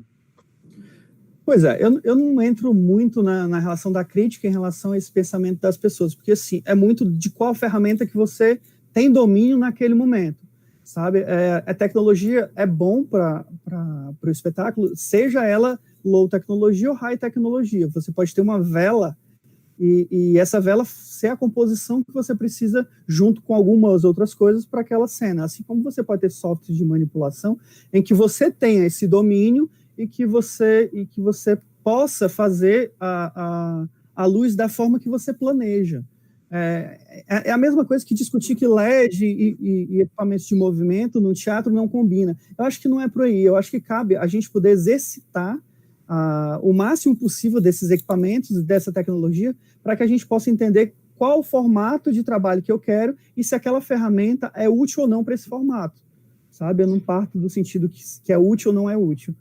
Você sabe que no Paraíso Perdido nós tínhamos um final de espetáculo em que a música ia num decrescendo e levava X minutos, né, para acontecer. E até a gente chegar no Festival de Belo Horizonte, ela era feita manualmente, né? E aí, quando a gente chegou no Festival de Belo Horizonte, eu propus ao Camilo, vamos experimentar gravar para ver se a gente consegue. Então, a gente cronometrou o tempo da música e daí a gente gravou. eu diria para você que foi a coisa mais sensata que a gente decidiu para que o espetáculo terminasse absolutamente poderoso e que luz e música terminassem absolutamente juntos, né?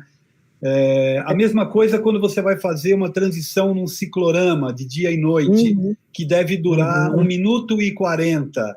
É impossível manualmente você ter a precisão desse movimento, né? Então, eu também concordo contigo. Eu acho que existe um certo purismo e uma certa dificuldade em aceitar a entrada da tecnologia no teatro, e eu considero a luz dentro do teatro um pouco conservadora demais, né, no sentido de ficar presa a um passado e não olhar para o futuro, né? Então, eu acho que a gente fica...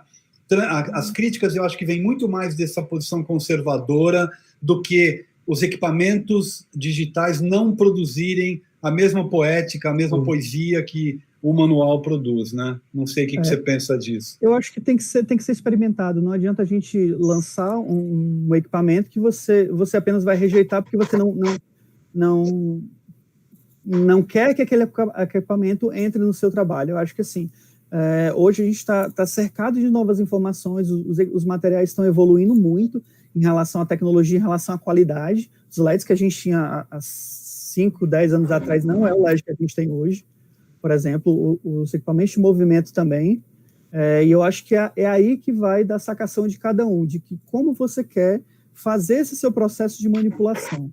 Por exemplo, você estava falando sobre a temporização, esse aqui é a Whitecat, que é o outro programa que eu uso com muita frequência, que é o que eu faço a temporização, em que ele me dá diversas possibilidades. Eu tenho, desse lado aqui, eu tenho meu Dimmer, os 512, e aqui eu tenho um painel, esse é o primeiro painel, que é um painel de cues, onde eu posso definir o tempo de entrada, o tempo de saída, o atraso, e se eu quero linkar um efeito no outro, por exemplo, se eu quero disparar 2 cenas, eu faço isso. A vantagem dele é que, por exemplo, eu posso... Ixi, errei, voltei. Se eu quiser pausar no meio do movimento, eu posso pausar. Se eu quiser retornar e pausar, eu consigo fazer isso. E aí isso vai possibilitando com que eu tenha outras percepções, né? A grande sacada desse software para mim é o trabalho em blind, que eu consigo... Vocês conseguem ver esses números em vermelho aí? Sim. Pequenos, Pronto. mas conseguimos. 27, Pronto. 27, 27. Essa numeração em vermelho é a próxima cena, é a cena 8. Então, por exemplo, se eu sei que aquela minha frente branca, aqueles refletores que estavam fazendo uma função, um deles queimou, e eu posso, antes de acontecer a cena, por exemplo, selecionar e ajustar. E quando eu disparar, eu já fiz a correção.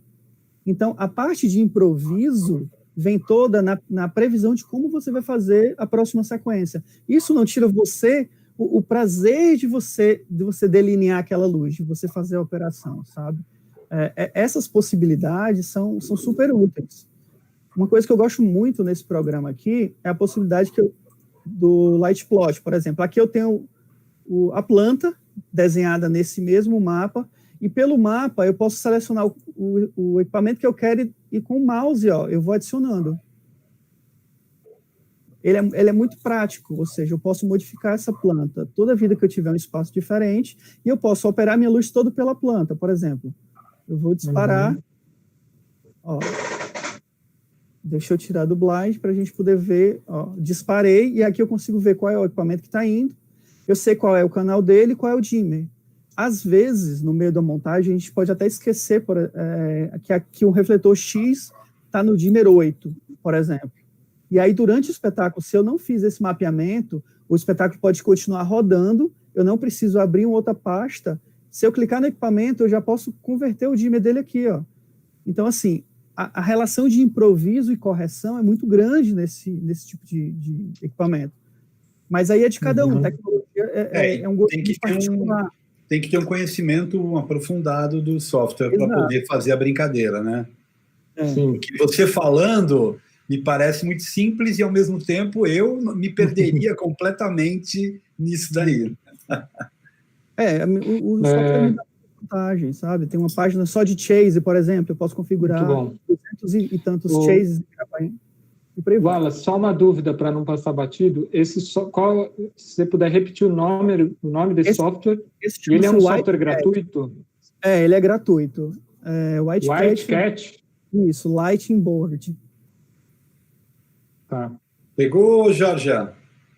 Ok. Depois eu posso mandar para vocês os links também. Tá. Wallace, falamos de tecnologia de mesa, de consoles, de operação, falamos de tecnologia de softwares de desenho, falamos de documentação, vamos falar um pouco do uso por você dos LEDs, das par LEDs. Já sabemos das empresas parceiras que são complicadas, né?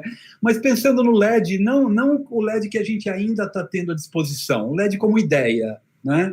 E pensando nos multiparâmetros também, como ideia, não talvez na dificuldade do uso deles pela questão financeira. Estou pensando você ter um repertório que vai para além daquilo que você constrói, daquilo que você tem no mercado e também chegando nessa tecnologia mais sofisticada. O que você acha desses equipamentos, LEDs e multiparâmetros na cena? Guilherme, eu acho maravilhoso. Assim, quanto mais possibilidades a gente tiver para pensar e incluir no nosso projeto, é sempre de bom grado. Contanto que a gente possa treinar e possa entender como funcionam essas plataformas e esses equipamentos. Assim como o software, aquele equipamento só vai servir para você se você souber mexer, entende? Não tem como a gente ficar reclamando por não usar LED ou não usar LED se você não mexeu no equipamento. Que eu acho que a maioria dessa discussão de que por que usar equipamento mecânico ou multiparâmetro ou LED é pelo fato de não usar, sabe? Eu gosto de usar, recentemente eu fiz um espetáculo infantil com equipamentos de movimento e com LED, que eu acho incrível a possibilidade que eu tenho de economia de material para transformação de cores. Uma coisa que a gente tem que entender é que, por exemplo, uma bateria de LED não precisa estar todos iguais, que eu acho que é um pensamento que fica muito para quem ainda está começando. Por exemplo, faz uma linha de LED, de par LED, e aí todos eles têm que acender iguais, com o mesmo tom, com a mesma cor. Eu discordo, eu acho que a partir do momento que a gente consegue entender essa tecnologia, de novo, você tem que criar nuances. Então, a partir do momento que as pessoas começarem a treinar e pensarem diferente, uma utilização diferente, eu acho que a aceitação vai ser melhor. Acho que uma coisa que eu descobri nisso que você fala é que os LEDs têm que ser endereçados sempre individualmente. Né? Porque essa coisa de bloco, 12 no contraluz, depois 12 na segunda linha, quando muda a cor de um, muda a cor de todo mundo, é uma coisa muito... Começa a virar A Marisa falou uma coisa aqui, Marisa Bentivenha, da estética do show, principalmente aqui em São Paulo, que você tem Sesc, onde as configurações um pouco que se repetem por conta da quantidade de coisas que acontecem nos teatros do Sesc. Então, eles estão chegando num lugar agora que é uma padronização de montagem. Isso acontecia somente numa sala, que era na choperia, não, na sala de teatro, no teatro do Sesc Pompeia. Agora já foi para o espaço cênico, já foi para a choperia, e isso está se expandindo para todos os Sescs. O que vai fazendo com que o trabalho de criação acabe ficando muito mais voltado para o uso dos equipamentos do que para uma variação de ângulos, né? Aí em Fortaleza isso acontece? Como é que é? Bom, os teatros daqui normalmente eles não têm essa estrutura de LED ou de equipamento de movimento. Quando acontece de ter, ou a gente está fazendo um festival e nos riders a gente já pede esses equipamentos e a gente inclui. Aqui o processo de modificação para essas luzes mais eletrônicas ainda está muito lento, principalmente porque o valor é muito alto e os teatros ainda não estão dispostos a investir nessas novas tecnologias. Eu acho que vai demorar um pouquinho para cá, para a gente começar a fazer essa substituição por esses equipamentos que são eletrônicos. Eles estão mais ligados a show e a evento, por enquanto. Tá. Vai ter um show, uma equipe traz, monta, desmonta e leva embora. Tá. E você transita também em outras áreas para além do teatro? Eu já fiz exposição, que é uma coisa que eu gosto como designer, que eu acho interessante, mas o meu foco é mais a parte de teatro e dança e a parte de docência, né? Que é uma coisa que eu venho investindo mais, esse pensamento do ensino. Ok. Algum trabalho, alguma coisa que você queria mostrar que não foi mostrada, Wallace? Acho que vou só mostrar as fotos do Ogroleto, que aí que me perguntou, e aí eu vou mostrar as fotos de como... Jorge, fica à vontade aí se você tiver questões, tá? Deixa eu compartilhar aqui. Ô, Wallace, quando você estava falando sobre equipe, o Luiz Albuquerque, ele fez uma pergunta de... Oi? O Luiz é meu parceiro no coletivo. Ah, sim, ele comentou aqui. De como você cria a relação de operação para os seus parceiros de trabalho. Como você passa as instruções de operação dos seus trabalhos. Então, ultimamente, como eu ando num processo muito tumultuado de excesso de coisas que eu venho fazendo, então eu tenho dado uma importância não adequada para essa informação do novo operador. O que eu tenho feito, normalmente, eu me encontro com essas pessoas que vão fazer a operação, a gente vai para um espaço, eu tenho o meu computador, eu abro o simulador, e aí a gente vai vendo cena por cena, vai entendendo como é o espetáculo, mas eu também dou a liberdade de fazer pequenas alterações em relação ao tempo do espetáculo, se o espetáculo permitir, sabe? Então eu faço um breve treino nesse sentido. Tem alguns espetáculos que aí vale a pena, por exemplo, acompanhar um ensaio, e aí durante o ensaio eu vou conversando, né? E nessa conversa esse possível operador, operadora vai anotando a partir do que eles têm de entendimento. É difícil às vezes porque nem sempre eu consigo resolver isso com um tempo hábil, porque o espetáculo me avisa uma semana que vai acontecer na semana seguinte e eu não posso, então esse trabalho de treino ainda é um pouco difícil nesse momento. Mas o que eu tento sempre fazer é sentar com a pessoa, demonstrar através das imagens, se tiver esses guias de operação, de montagem, eu demonstro como é a montagem e a gente vai discutindo como é a operação. Maravilha. Você quer falar alguma coisa sobre a imagem? Esse aqui é o Ogroleto, que é a direção do Miguel Velhinho, que é aqueles que eu mostrei como no 3D, né? A grande sacada esses são 2 palcos aqui, né? Quando eu falei que eu penso em camadas, é porque eu penso, por exemplo, isso é uma textura, isso é uma textura, isso é uma textura, e aqui embaixo é outra textura. Então, como pensar a luz para o espetáculo que não seja uma luz que seja toda na mesma porcentagem, entende? E aí esse espetáculo é operado por tempo.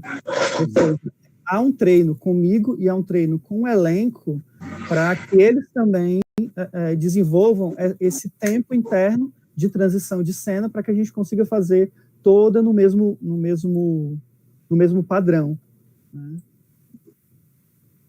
Quando eu falo de texturas diferentes, a área de ação principal, texturas diferenciadas. Isso já é uma luz de mais efeito. É moving aí, não? Não. Aqui eu fiz uns LEDs, uns globos com offset. Tá. Em outro espetáculo também dessa mesma companhia eu uso alguns moves para fazer efeito de globo também. Tá. Mas não esse específico. E aí a relação de textura, o que é essa textura que está aqui, qual é a textura que vai estar no piso, no segundo piso, e a textura que vai estar no rosto. E aí eu parto desse planejamento, quando eu vou criar uma luz para algum espetáculo. Qual é a textura que vai estar em determinado espaço durante a cena. Baixo pé direito, não?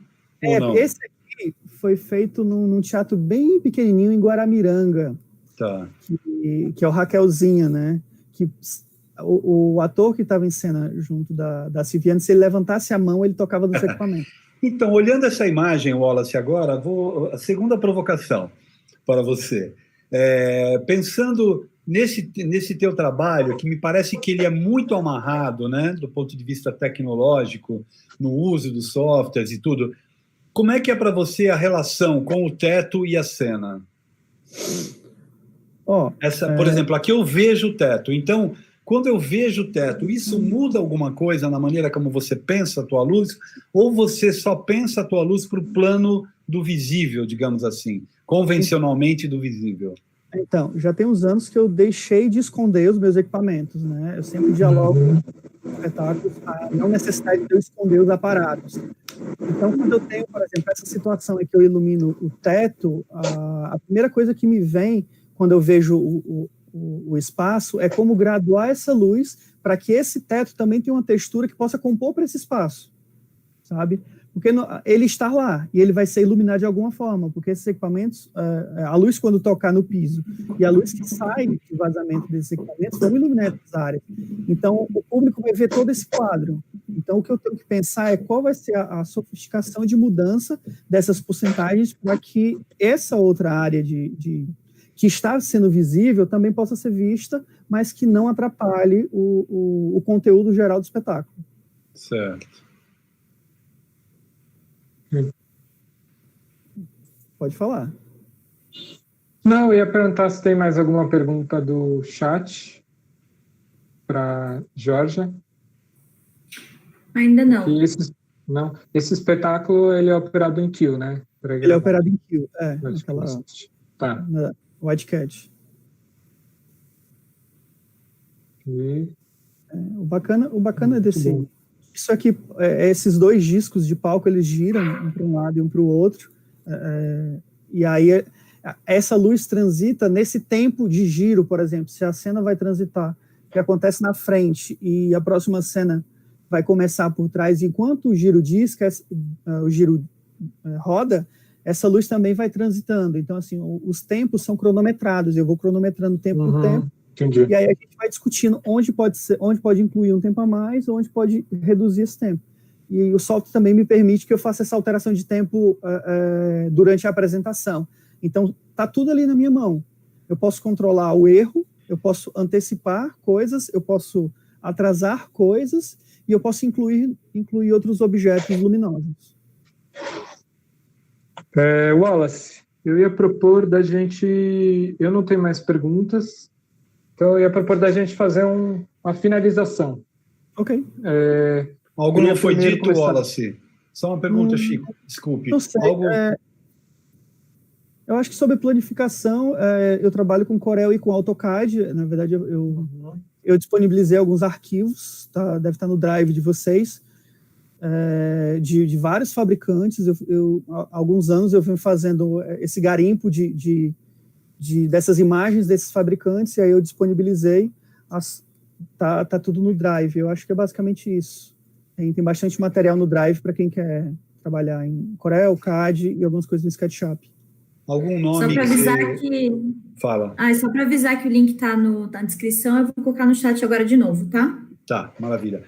Alguém que você não falou, que é importante no teu trabalho, que tem tido uma presença contigo, que você queira... Olha, ultimamente eu tenho trabalhado com dois grupos que são grupos de renome, que é o Expressões Humanas, que é da Ire Aquino, e o Pavilhão da Magnólia, que é onde eu venho trabalhado ultimamente, né, que o Nelson, a Silviane e as outras pessoas do grupo. Assim, eu acho que a partir do trabalho com os dois grupos, eu tive uma evolução muito grande nessas produções. Quanto mais as produções dos espetáculos desses grupos vão crescendo, mais a condição da gente colocar ou tecnologia ou novas propostas de iluminar vem sendo feita através disso, né? Legal. Maravilha.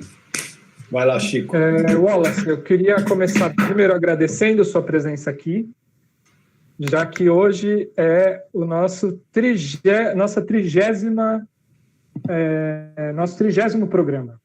E você está aqui conosco para comemorar esse número importante para a gente. Ao longo de todas essas entrevistas que a gente foi fazendo e olhando para o fazer da iluminação em geral aí fora, hoje o Guilherme usou um termo aqui que é conservador. E eu acho que você não é nem um pouco conservador na luz. E eu acho esse termo um termo que eu tenho gostado de usar, porque eu percebo como ainda existe uma prática por aí que rejeita um pouco a chegada de novas tecnologias e que tem um certo apego a uma forma de fazer as coisas que essas tecnologias vão transformando. E o termo conservador, para mim, ele é bom porque, assim como você pensar na política, conservador é aquela pessoa que tem uma necessidade de conservar, de manter as coisas. Eu acho que na luz, quando a gente recusa a chegada dessas tecnologias, nós estamos sendo conservadores. E eu não acho isso bom.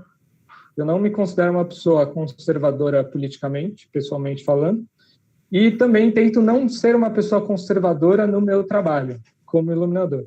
E eu acredito que você não é uma pessoa conservadora, você é uma pessoa aberta, né? Eu não sei onde que eu vi isso uma vez, sobre como o pensamento conservador na política, ele está ligado a uma necessidade que vem de um medo da mudança. Então, diante do medo de que amanhã as coisas mudem, eu não tenha lugar, etc., eu tenho uma necessidade de conservar. E aí é muito bom te ouvir falar, porque eu acho que o caminho para a gente superar essas barreiras, esses medos, vem do conhecimento, vem do estudo das ferramentas, né? Então, se fala muito sobre, logo que chegou a gravação em Kill, sobre como isso limitava a operação, porque as cenas ficam estanques e tudo fica blocado, e aí você perde a sutileza da luz que vai se transformando aos poucos, e uma coisinha que vai entrando. Quando a gente que estuda como gravar, como trabalhar com o sistema digital, sabe que o domínio dessas ferramentas faz com que você possa criar luzes que não são estanques, não são blocadas, e que se transformam, e que tem toda essa magia, e etc, etc, etc.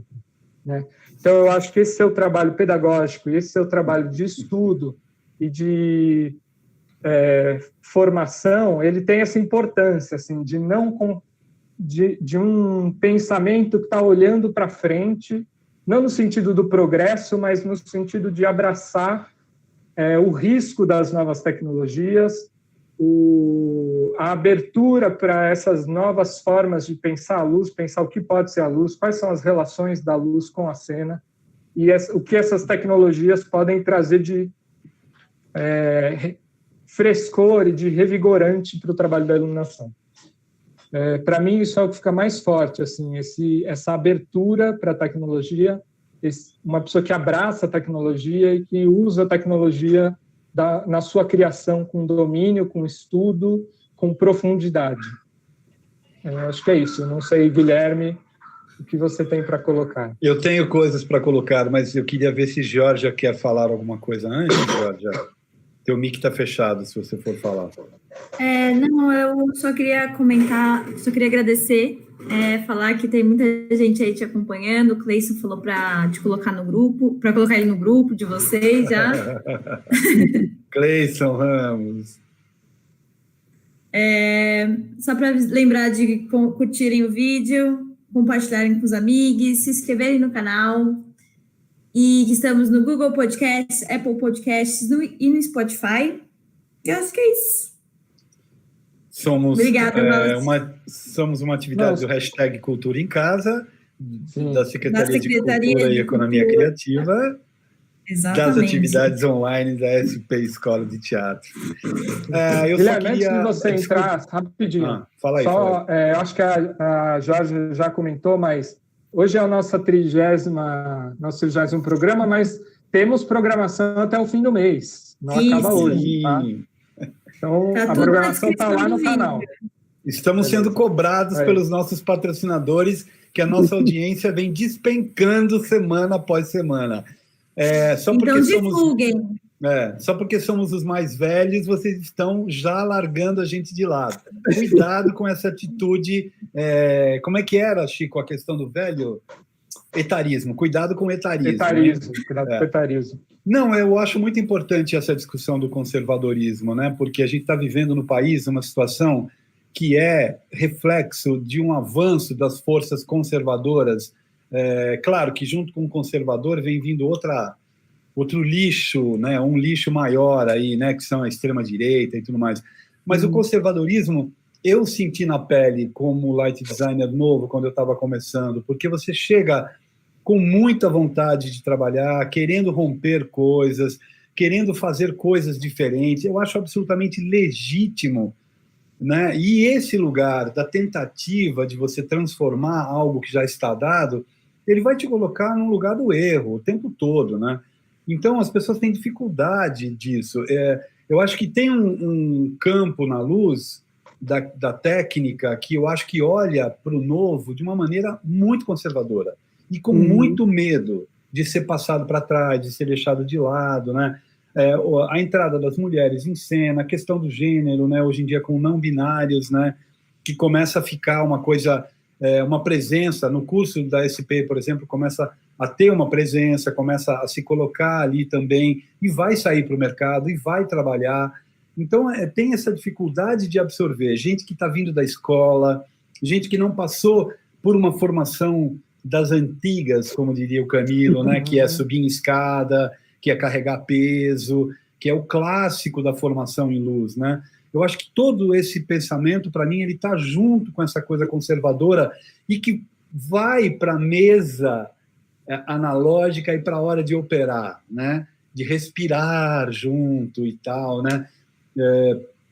Que é uma bobagem, absoluta bobagem, é falta de conhecimento do que fazem os equipamentos, é saber que você paradas de aparelho por aparelho, por delay, dá tempo de espera, você pode fazer o diabo com aquilo. E eu duvido que você colocar alguém que tem um domínio da gravação temporizada com alguém que faz uma operação manual, e se você confrontar as duas sem dizer qual é qual, eu duvido que você perceba uma operação que não é manual, uma operação que é gravada. Então, eu acho que a gente tinha que perder um pouco os preconceitos em relação ao avanço tecnológico, a chegada dos softwares de controle, softwares de console, os softwares de desenho, né? E daí vai para LED, vai para moving, vai para os multiparâmetros, vai para todo esse campo. Eu acho que o Chico falou super bem do que a gente conseguiu aprender aqui do teu trabalho. Eu acho que tem um viés técnico muito forte, muito consolidado, o que a gente viu imagens, então a gente percebe que o fato de você ter essa preocupação técnica, né, de documentação, de gravação, de pensar a luz antes, de prever o que vai acontecer na cena, não impede a qualidade estética que a gente viu nas poucas imagens que você trouxe, mas a gente conseguiu olhar para isso e perceber que está tudo ali. Ali tem a textura, ali tem o uso da cor, ali tem o uso do ângulo, ali tem o uso de diferentes fontes, né? E a gente não consegue ver o desenvolvimento e a dinâmica da operação, mas eu acredito que isso também não deve estar prejudicado. E fica muito claro a tua preocupação. Eu não sei se aí você já falou, né, que esse teu lado pedagógico, que acaba indo para a primeira planta, segunda planta, terceira planta, né? Parece que tem uma necessidade de deixar um rastro muito claro do seu percurso para que depois você possa, talvez, até usar esse material em aula, né? E aí, Chico, de novo, vem a questão da academia e a questão da prática, né?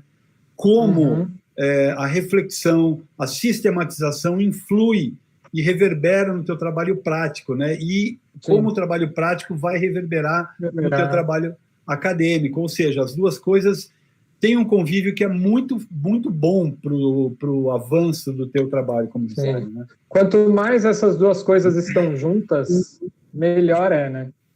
Quanto mais separadas elas estão, acho que ambas saem prejudicadas. Se o nosso tema hoje foi o conservadorismo, né, com aquilo que nós percebemos ali, então eu acho que a gente também pode pensar nesse trânsito estudo pedagógico e prática como duas áreas que devem se conectar, né, que devem dialogar e que devem atritar.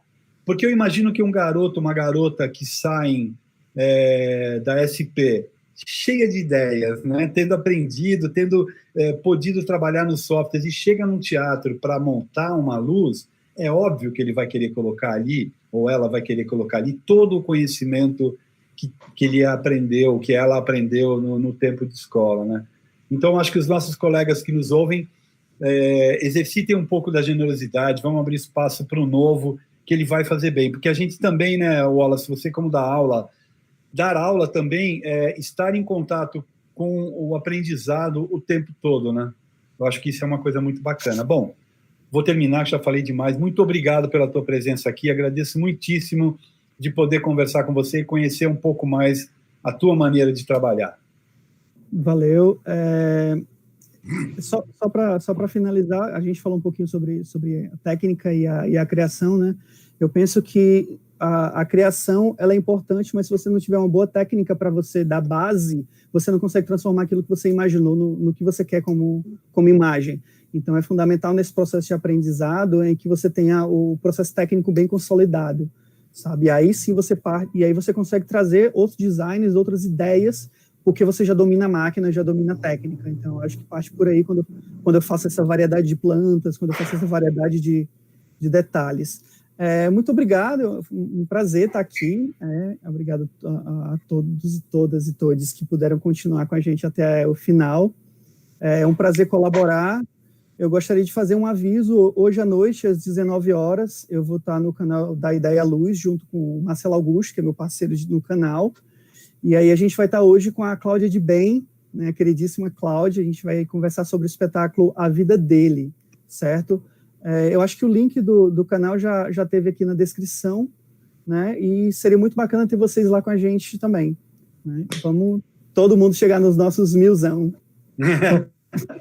Muito bom. Obrigado. Valeu, Wallace. Muito obrigado. Obrigado, gente. Agora, quinta-feira, vamos sair de Fortaleza e vamos para Natal conversar com o Ronaldo Costa. Esperamos vocês na quinta-feira. Cuidem-se, hein? E, por favor, não esqueçam, hein? Vamos trabalhar nessa ideia. Vai lá, João. Obrigado a todos. Até logo.